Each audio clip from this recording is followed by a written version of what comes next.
सवाल किया कि सब कुछ डिटेल में बताओ। ए छोरी, तेरे साथ जो भी हुआ उसकी पूरी कहानी फिर से बता।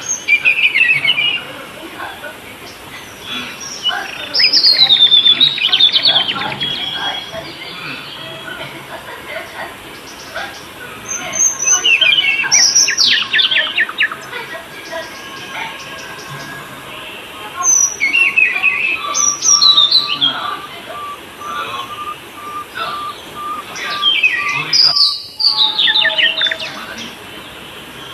ओह, बहुत गुजरी हो। सब कुछ बताने के बाद भी उस इंस्पेक्टर ने कंप्लेंट लिखने से इनकार कर दिया और सबको वहां से लौटा दिया।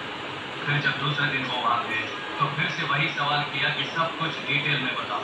ए छोरी, तेरे साथ जो भी हुआ उसकी पूरी कहानी फिर से बता। चल।